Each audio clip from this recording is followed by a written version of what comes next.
Malaysia tampaknya belum ingin menyerah dalam ambisinya menjadikan bahasa Melayu sebagai bahasa utama ASEAN, berdampingan dengan bahasa Inggris.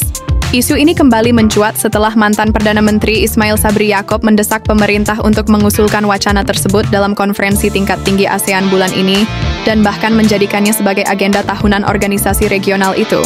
Dalam pernyataannya, Ismail Sabri menegaskan bahwa langkah tersebut penting untuk memperkuat jati diri kawasan Asia Tenggara melalui bahasa yang memiliki akar sejarah dan budaya serumpun. Ia berpendapat, bahasa Melayu memiliki posisi strategis karena pernah menjadi lingua franca di kawasan ini berabad-abad lalu. Namun, di tengah semangat nasionalisme linguistik itu, ironi justru tampak di dalam negeri sendiri. Banyak warga Malaysia, khususnya generasi muda perkotaan, lebih memilih menggunakan bahasa Inggris dalam percakapan sehari-hari, baik di tempat kerja, pendidikan, maupun media sosial.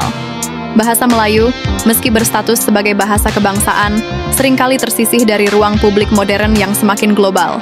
Fenomena ini menimbulkan pertanyaan besar.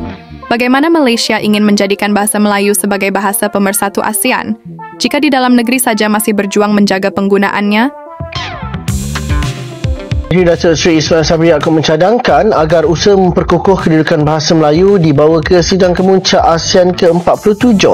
Beliau berkata, perjuangan Malaysia dalam mempertahankan bahasa Melayu di rantau ini perlu diteruskan dengan pendekatan yang lebih menyeluruh di peringkat ASEAN.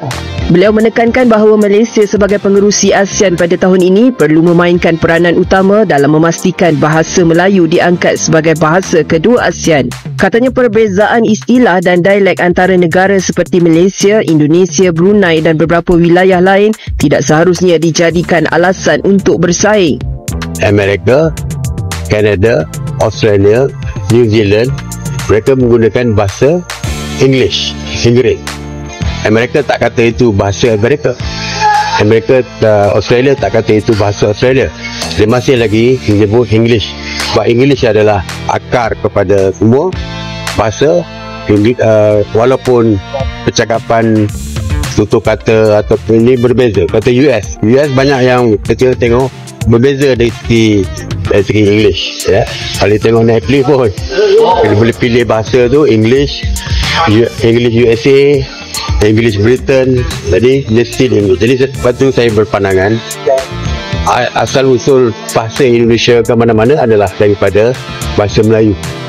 Kemudian baru kita panggil bahasa Indonesia.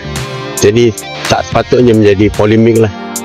Menurutnya, langkah pertama ke arah merealisasikan hasrat tersebut adalah dengan menubuhkan kumpulan bertindak di peringkat tertinggi ASEAN bagi meneliti dasar bahasa ASEAN secara menyeluruh dan mencadangkan pelan hala tuju jangka panjang yang komprehensif.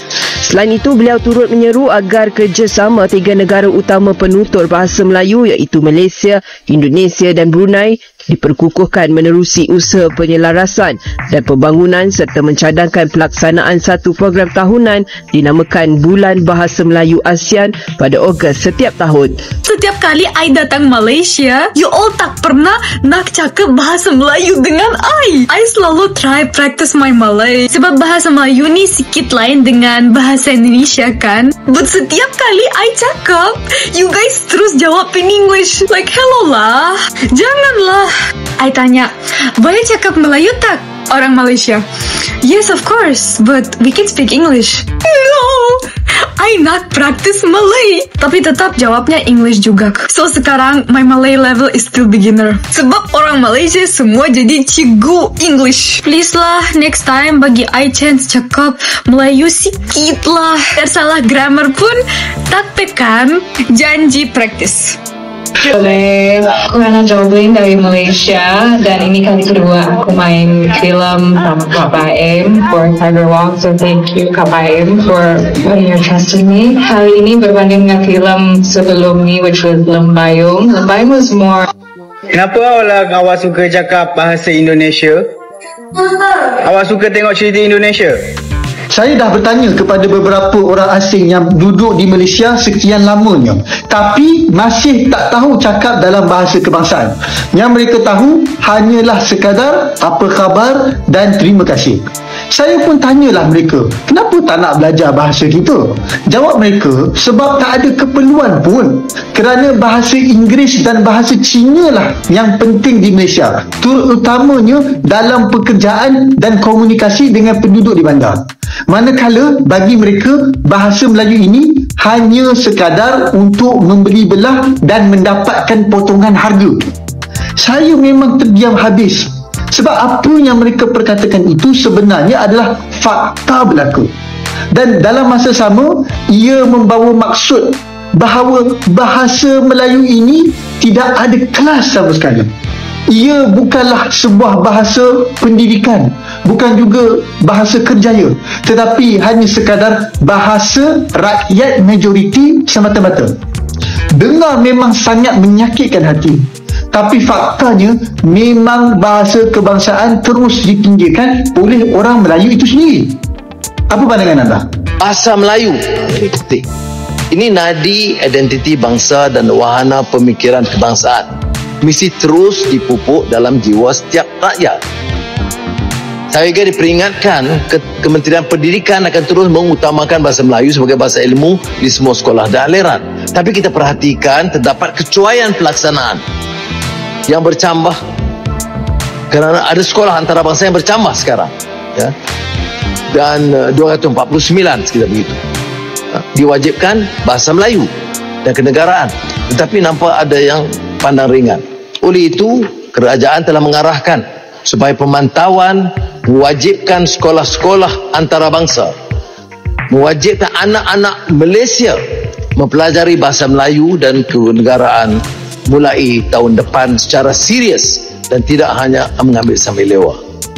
Dan untuk ini kita juga terima kasih kerana kejayaan mengadakan hadiah bahasa dan memperkasa warisan bahasa sebagai lambang maruah dan keunggulan tamadun bangsa. Dan menyebutkan soal kepentingan bahasa ini, kita juga terima kenyataan bahawa Malaysia harus secara serius meningkatkan penguasaan bahasa Inggeris dalam sistem pendidikan negara. Harus diberi keutamaan mulai di peringkat rendah. Jadi kita harap ini dapat diteliti dan peningkatannya dapat disaksikan mulai tahun depan. Saya bersetuju kalau kita nak jadikan bahasa Melayu sebagai bahasa ASEAN.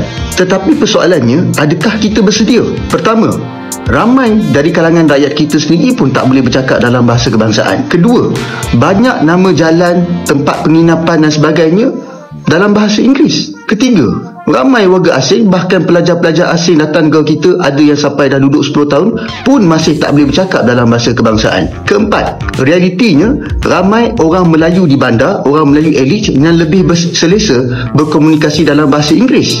Yang kelima, yang paling pelik, orang Melayu kita rasa teruja dengan orang Cina dan orang India, Malaysia yang boleh bercakap dalam bahasa kebangsaan.